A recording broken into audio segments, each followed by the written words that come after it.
Hello, I'm Lisa Hayward with the University of Washington Edge Center, Interdisciplinary Center for Exposures, Diseases, Genomics, and Environment. And I'm going to be giving the second in a three-part series on science communication. So give me a minute, get my slides.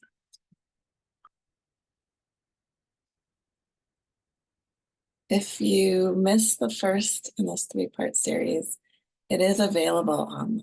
So there's a website right there, and there's a QR code. The theme for that training was using accessible language.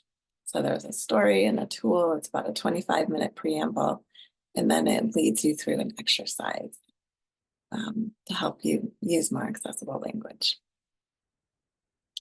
The theme for today's training is finding your message. So I like to think of this in terms that I've borrowed from Brian McDonald, who wrote Invisible Ink. Brian McDonald worked in Hollywood for a lot of years, and he made little clay figures. And the way he did it was to create a wire skeleton, which he called the armature. And then he built onto that sort of the shapes of the muscles, and then finally added the skin and the texture and the clothing and the hair. And what he said was that the whole thing would just fall apart. It would just be a big lump of clay if it weren't for that armature.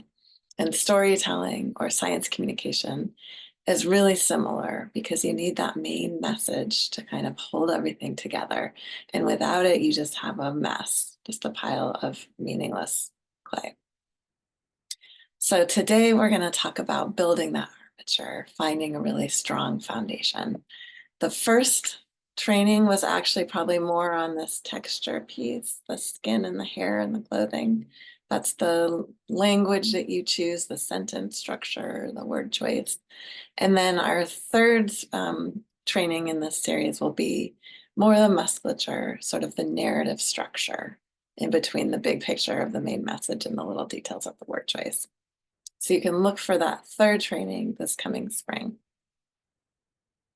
Okay, so I'm going to give you a tool today. I like tools, but that's going to come after I tell you a little story. So back in the 90s, there was this Center for Science in the Public Interest, and one of the founding directors was this man, Art Silverman.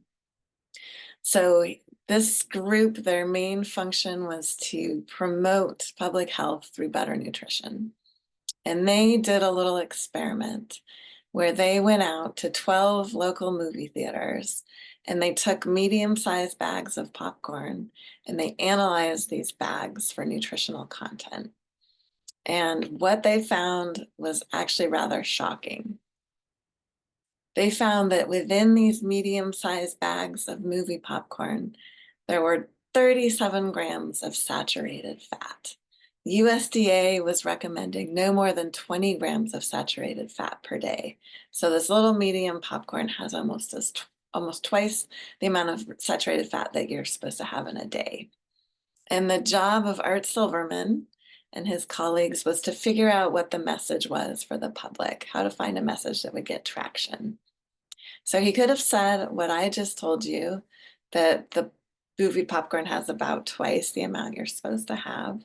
Could have made a graph with standard error like a lot of scientists would do to present their findings.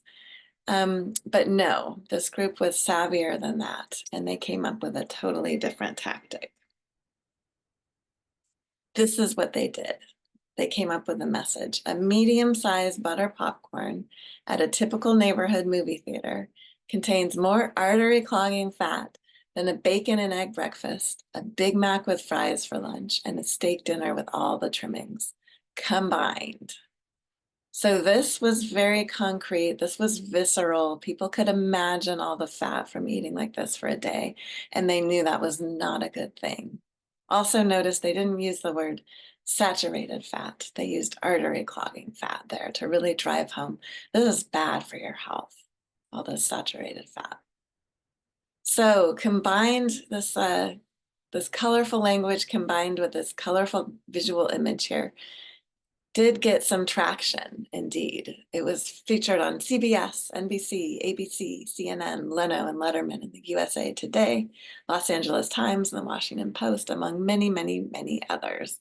In the weeks after this came out, sales plummeted in the movie theaters, and most of the big theater chains stopped using coconut oil. So this group had some success here, both in terms of behavior change and in policy change at the level of the movie theaters. They got it right. And that's part of the reason this story is featured in this book, Made to Stick, by Chip Heath and Dan Heath. Chip Heath is a professor of organizational behavior in the Graduate School of Business at Stanford University. Dan Heath is a consultant at Duke Corporate Education and former researcher at Harvard Business School.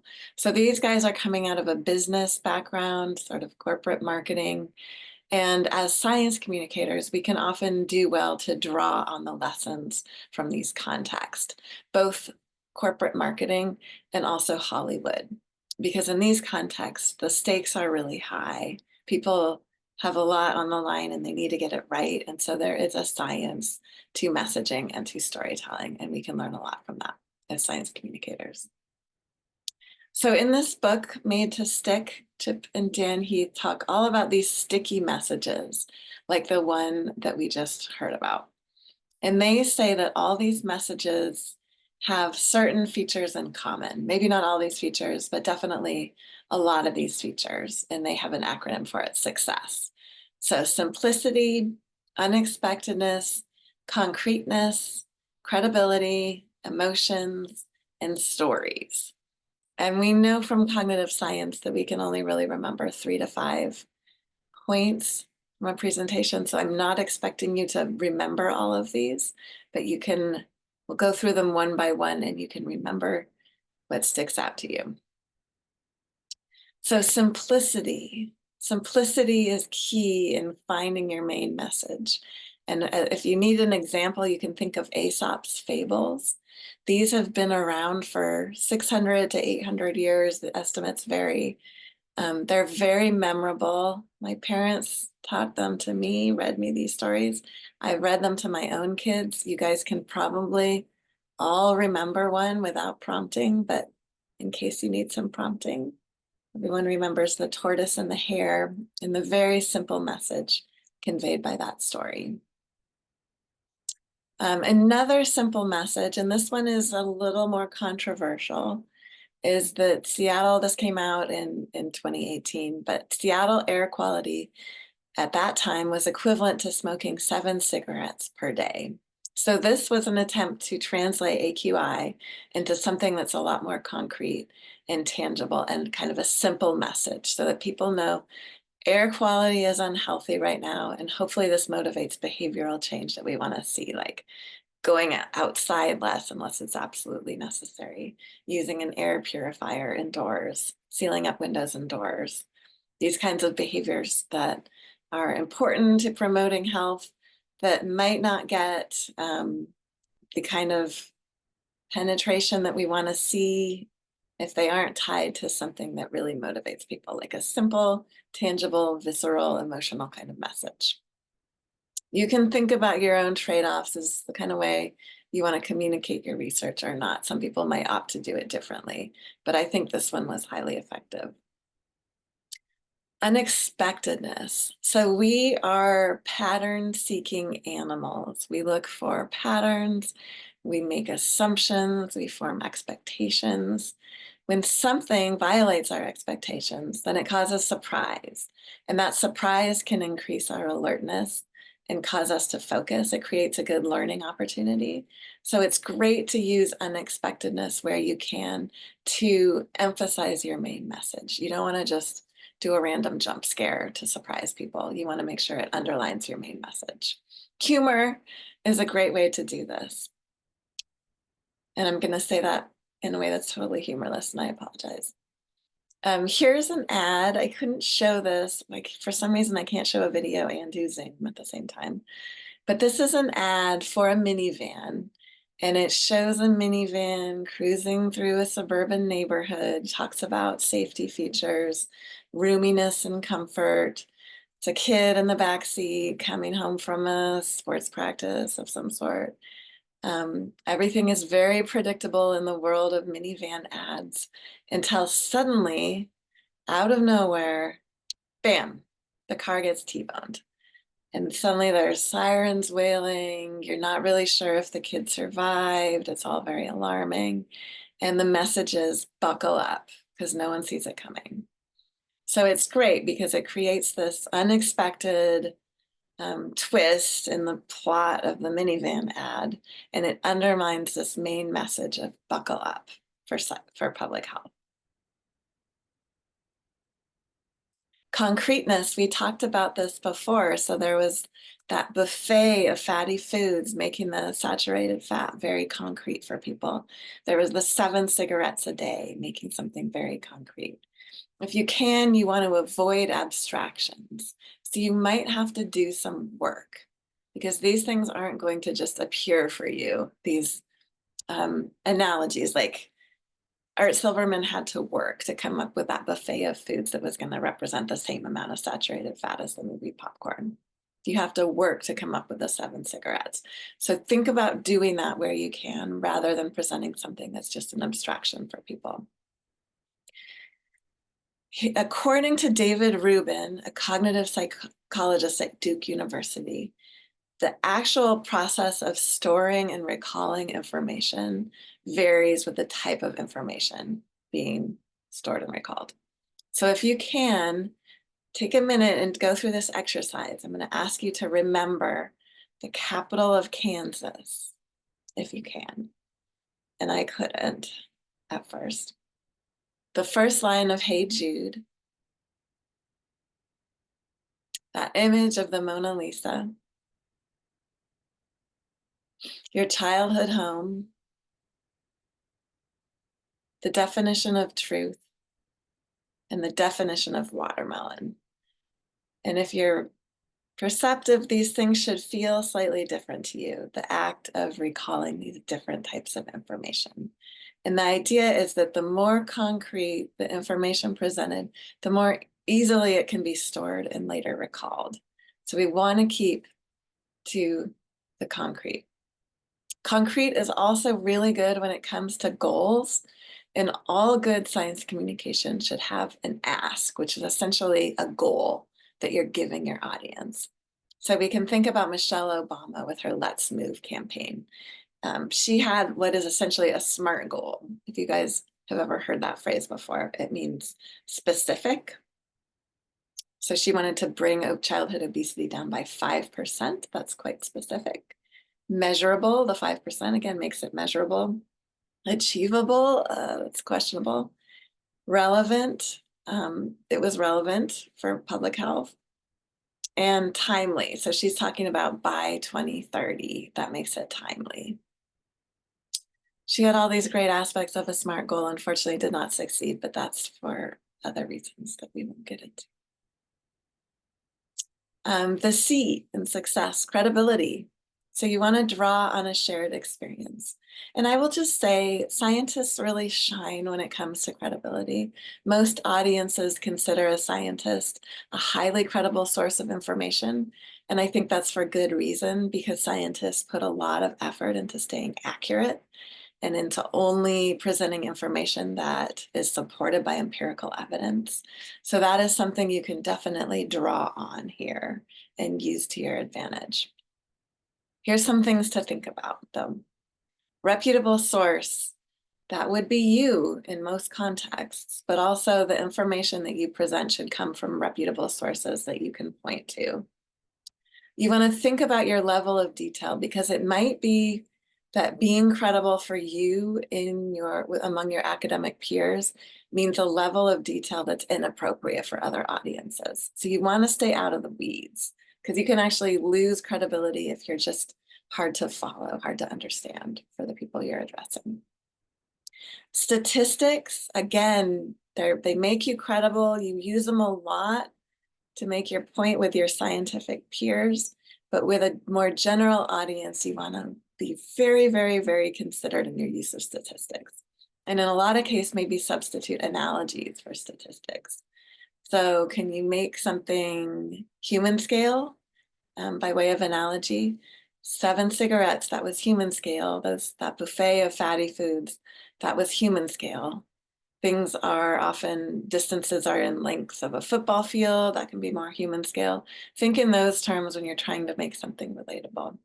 And then think about the times, maybe this has happened to you, maybe it hasn't, when you end up with an audience that doesn't trust scientists automatically.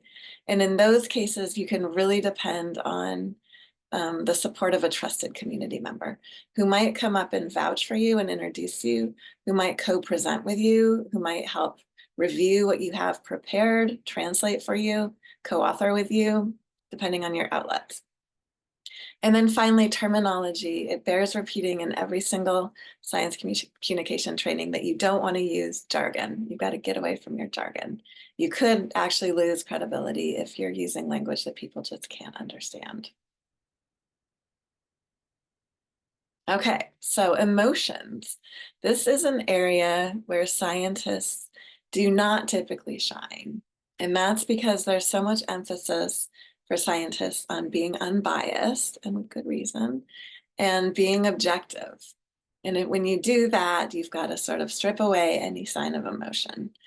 And when I say to use emotion, I'm not saying you need to get up in front of people and cry or make a big elaborate show of your own feelings, but I'm saying that using emotion is a really powerful tool for teaching somebody something, because making them feel creates another learning opportunity, and that helps them remember. It helps them uptake and remember what it is that you're communicating. So here's an example. Miriam Sidibe, I might be saying that wrong. She has a PhD in public health. She has a crusade to promote hand washing with soap. And she got up and gave a TED Talk where she started by talking about this concept of an airplane crashing and killing 250 children under the age of 5. So she said, how would you feel if you found out this were happening 60 times a day? 250 people killed, I mean children, babies and children under the age of 5, killed in airplane crashes every single day. And this was something that we could prevent. And she said, you might feel sad. You might feel angry. I feel angry about this. This is something we can prevent by something as simple as hand washing with soap. And so she opened it that way. I think it really had emotional appeal, and it emphasized the key point that she was trying to make. So finally, the 2 S's in success stand for tell stories. And this is somewhat related to the training that we're going to do in the spring on narrativity. So if you're interested in that, you can stay tuned. But I will just say a little bit about it here. So people love stories, especially when there's a single protagonist. So if you can find a story that helps underline your main message, that has a single protagonist, that can be a highly effective way to engage people, to hold their attention, to transmit information, and to have them go away feeling like they have something to pass on to other people. So here's just an example again from a public health context. This is a woman named Pam Laffin. In 1998, she was used in a series of 30-second documentaries that aired in Massachusetts. And it told her story of her starting to smoke as a 10-year-old, getting a little starter pack from a drugstore, continuing to smoke because she wanted to be cool like Olivia Newton-John in Grease, getting emphysema, then ending up here, 32-year-old mom of 2, feeling like she's drowning from emphysema and scared every day that she's going to die, not wanting to be this example of what not to do, just wanting to be a mom to her 2 kids. So this had a lot of emotional appeal and a lot of power as part of this anti-smoking campaign. You don't have to go this route. That might be totally inappropriate for your science, understandably. Here's a different example of a story that got traction. This is environmental health from University of Washington. This was a story about, this is sort of a detective, scientific detective story about these salmon, and they were coming up out of the ocean in really nice condition, these beautiful looking salmon. coho salmon. They were entering streams that appeared clear and clean in the Puget Sound, and they were starting to act bizarre and dropping dead within 10 to 15 minutes in a lot of cases. And there were streams where 90% of these coho coming out from the ocean were dropping dead before they got to spawn. So this was really upsetting, tragic observation, big team of people doing a lot of work to figure it out. It turns out, after all this work, it was this chemical in tire rubber that was running off. It was being worn down in tires on the roads and washing into the waterways, and it was killing these coho salmon. Interestingly, sockeye were not as sensitive. But this was a really good story that got picked up by the New York Times and a lot of other outlets, got a lot of public interest, and ultimately got policy change. So really effective use of story in something that was, purely scientific and lacked a single protagonist. So it's a good thing to think about. So I said this at the outset, but cognitive research tells us that the human brain can only absorb 3 to 5 pieces of information at a time. I've already given you more of that, so I'm hopeful that you'll retain at least 3 to 5 pieces of what I've already said. Whoops. And now I'm going to give you a tool to help you find and refine that main message, that armature we talked about at the beginning, and then identify your 3 to 5 pieces of supporting information, because you can't tell them everything. So this exercise comes from the book Escape from the Ivory Tower, written by Nancy Barron, shown here. It's a guide to making your science matter, and it's an excellent resource, highly readable, which is not surprising coming from professional science communicators. And the message box, which is the exercise we're going to do, is one of their most successful tools for helping scientists become more impactful with their work. It's very versatile. You can read more about it, and you can access the tool itself at the website up here. You can just search Compass message box too, and it'll show up for you. So basically, this tool can be used to help you prepare for interviews with journalists or potential employers for appearances on TV, to help you plan a public talk, write manuscripts, op-eds, or lectures, prepare grant proposals, or explain what you do and why it matters, perhaps to your family members at the holidays. Anybody else might be interested? I've used it in almost all these different contexts, and it is unfailingly helpful for me. Sometimes I omit using it, and I'm never as good without it. So I highly recommend the tool. This is what it looks like. It's this funny rectangle, and right there in the center is the main message that you're going to develop, your issue. That's kind of the crown jewel in this setting there. And so around it, framing it, you have the problems, what specific dimension of the issue you are addressing. So that issue, you might have to back way out, zoom out to get your issue. It might not be what you're working on a day-to-day basis. It might not be what you just got funded to do specifically. It might be, it's just the bigger, so it says the keywords you would search to find your topic online. It's kind of big picture. The problems might be closer to what you're doing on a day-to-day basis or what you just got funded to do. The so what is really critical. So you've got that audience across the top. That should probably be your first step. Who are you trying to communicate to? So who is impacted? Who are you trying to reach? Who can change this or help bring about the solutions? Who's going to care? And then your so what is really that direct appeal to the audience you've identified. What does your audience value? How does it impact them or something they care about? Solutions, this is like your ask. What can be done to address this problem? Or what are you doing to address it? How can people help you see to it that this problem gets solved? And then there may be these fringe benefits. So who does this help and how? What improves in the short term or the long term? Maybe you have a conservation issue, and helping save a species has unexpected economic impacts that are favorable. Who knows? The benefits might be somewhat surprising, or it seems like they're not directly related to solutions. So it's helpful to spell those out. Okay, so audience, who are you trying to reach? You've got to do some homework here. A lot of people default to the general public, but that's not often appropriate. It's going to decrease your efficacy if you're being too broad in who it is you want to reach. So once you've identified your audience, say it's a journalist, then you want to ask, what outlets does this journalist write for and what angle do they typically take? Go back and look at their prior work. See what kind of angle they take. Is the policymaker an elected official who answers to constituents or an agency official who must respond to specific legislative mandates? If it's the latter, you've got to know what those mandates are.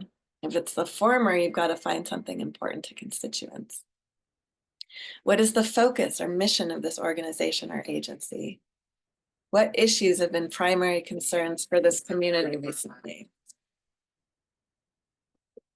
Okay. And then you've got your issue. So what in broad terms is the overarching issue or topic that you want to present about today? This is your armature.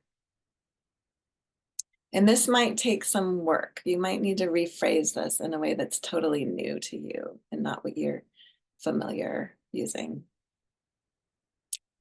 And then the problem is that specific problem or piece of the issue that you're addressing. So it might be that little thing you do day to day or that thing you got funded to do. Might be more specific than your issue. It should be.